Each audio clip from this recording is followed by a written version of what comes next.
बेटा मैंने कितने बच्चे देखे हैं जो शुरुआत में सीरियस नहीं होते, लास्ट के फंड्स में कमबैक करते हैं, टॉप 100 में रैंक निकालते हैं, टॉप 500 के अंदर रैंक निकालते हैं। उनको एकदम कस के एकदम किसना पड़ेगा। शाम हुई, खाना पीना खाया, फ्रेश हुए, वापस आए, कॉपी पेन उठाया, लग गए वापस। फिर रात में आओ वापस बैठो, रात में आओ वापस बैठो। तुमको बेटा सच बताऊं, दिल से बताऊं, इसके बाद तुम्हें जरूरत नहीं पड़ेगी आगे।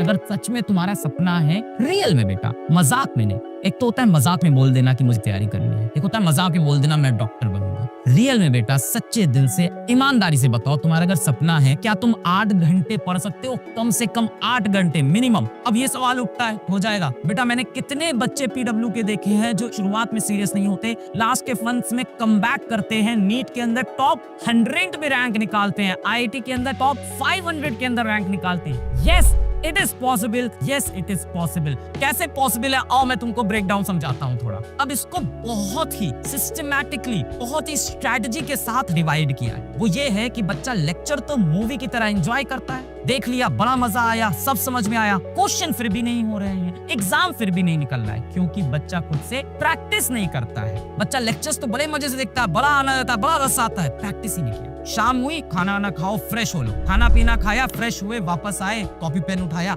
लग गए वापस। फिर रात में आओ वापस बैठो, रात में आओ वापस बैठो। अब फिर से मेहनत करते हैं, पर बेटा जितना सुनने में मजा आ रहा है ना, करने में उतना ही डिफिकल्ट होगा। कि आप जितनी भी चीजें पढ़ते हो बेटा, उसका 90% ना आप 7 दिन के अंदर भूल जाते हो। Revision is the biggest problem of candidates. आप अपने दोस्तों से पकड़ना, आप उन बच्चों को पकड़ना जो आईआईटी या नीट का एग्जाम इस साल दिए हैं, और आप उनसे एक चीज पूछना कि भैया दीदी क्या आपका पूरा सिलेबस कंप्लीट था? वो कहेंगे हाँ मेरा पूरा सिलेबस कंप्लीट था। तो आपका क्या आईआईटी निकल गया? नहीं। क्यों? क्योंकि मैं रिवाइज नहीं कर पाया, याद नहीं आ रहा था एग्जामिनेशन हॉल में। पढ़ा तो सब था, क्लास के अंदर जब सर ने पढ़ाया था समझ में भी आया था, एक एक चैप्टर के 200 क्वेश्चन सॉल्व किए थे, एग्जाम में याद ही नहीं आया। क्या problem? Revision. Revision is the biggest problem. आपने एक हफ्ते में जितना भी पढ़ा ना बेटा, 90% चीजें तो आप भूल जाते हो, सिर्फ 10% बचता है। रिविजन करेंगे दबा के, फिर रिविजन करेंगे। मान लेते हैं इस हफ्ते आपका फिजिक्स का एक चैप्टर खत्म हो गया। लेट अस से हम पढ़ रहे हैं laws of motion. First law में ऐसा होता था, ये फर्स्ट लॉ में इस तरह क्वेश्चन आते हैं, इस तरह क्वेश्चन आते हैं, इनर्शिया कैसे सवाल आते हैं, एक्सेलरेशन कैसे सवाल आते हैं। ये सेकंड लॉ तेने पढ़ लिया, ये सेकंड लॉ के ये क्वेश्चन, ये थर्ड लॉ के क्वेश्चन, ये देख पुली वाले क्वेश्चन, ये देख आपके इंक्लाइन प्लेन वाले क्वेश्चन,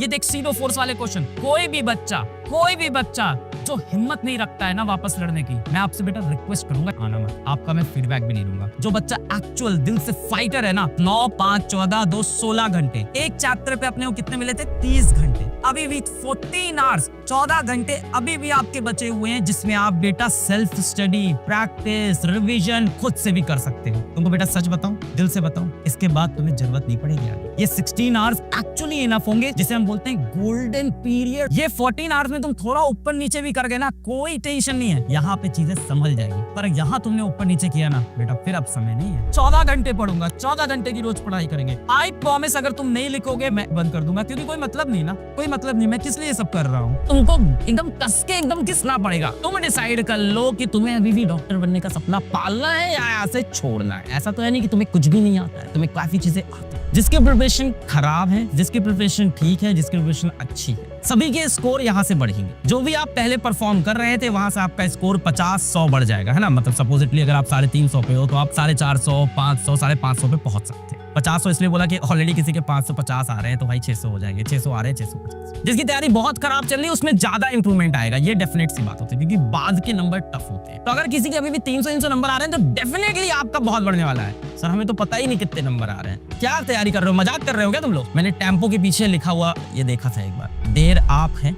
हमने, लेट आपने की है हमने नहीं। खुद पे भरोसा रखना है, सिलेक्शन को पाना। तो ये होना चाहिए आपके अंदर स्पिरिट। बस ये है कि डिसिप्लिन नहीं आता, शेड्यूल नहीं बनता, डीपीपी नहीं मिलती। इसके बाद भी किसी के पास आर्थिक तंगी है, कोई परेशानी है। अभी आज सुबह ही मैंने एक उज़मा जहरा का वीडियो देखा, कश्मीर के एक बच्चे का, वो वीडियो कहीं से मुझे देखा, तो मैं देख रहा था कि वो बता रही थी नीट में सेलेक्ट हो गई। काफी इंस्पायरिंग स्टोरी मुझे लगी। तो आज सुबह ही मैंने देखा, अभी मेरी 1-1.5 मिनट उससे बात भी हुई है, और उससे बात करके मेरे अंदर काफी एनर्जी आ गई है, काफी पॉजिटिविटी आ गई, और मुझे समझ में आ गया कि बच्चों के लिए बहुत जल्दी मैं लेके आने वाला हूँ बहुत सारा कंटेंट, और सारा कंटेंट फ्री में। तो कॉम्पिटिटर्स तैयार हो जाओ। पीडब्ल्यू नाम सुनकर पाव वाला समझा था क्या? ये फिजिक्स वाला।